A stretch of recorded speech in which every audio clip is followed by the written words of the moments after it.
So Annie, what does the Orchard curriculum include for the preschool program here? We really focus on building solid foundations for that big transition from early childhood education to big school. It's making sure that they have that confidence to put their hand up in the classroom and being well within themselves.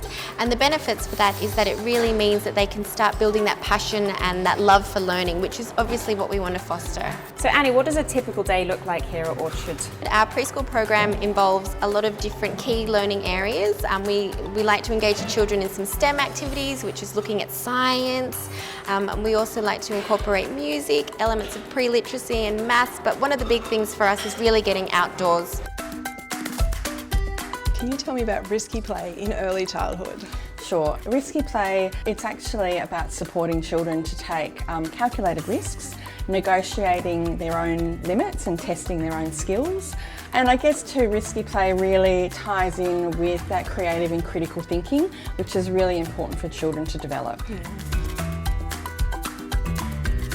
So I've seen your outdoor area, it's amazing. How does that tie into risky play?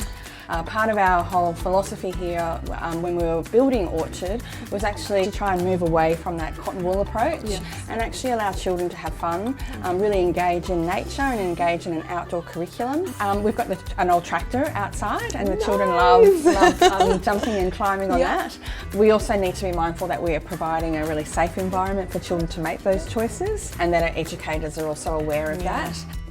So we believe that the more risks that children take, the better off they are to take care of themselves as adults. The buzzword, I guess, at the moment is resilience. So how do you guys sort of instill resilience within the kids? So for me, I think resilience is about allowing children to make mistakes and learning from them. Yes. And knowing that they will fail, but that's actually okay. Yeah. And that we want to encourage them to try and try again. Yes. Because there is such a sense of achievement once a child has actually gotten to where they need to be.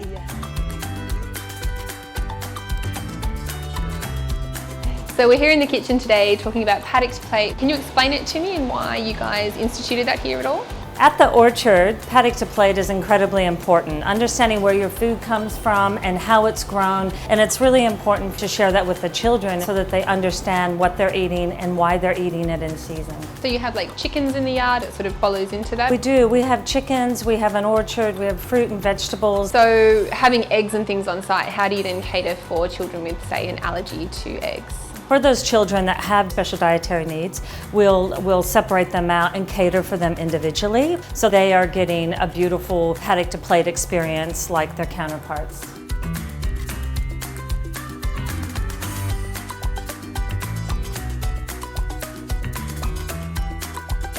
So Tegan, I was wondering what you can tell me about the RIE philosophy. So the basic concepts of RIE are respect and connection. So we respect children, we view them as capable learners and long periods of uninterrupted play. So that means the RIE philosophy might inform how you set up the classroom? Absolutely. So here we have a 1:3 ratio, so that just gives us some extra time to build those connections with children and be more attuned with them. The 3:1 ratio is 3 children to 1 staff member? Yep, exactly. So tell me about some of the feedback you get from parents. The biggest positive change is that the parents are really happy that their children engage with more independent play and that they're happy to lead their own play.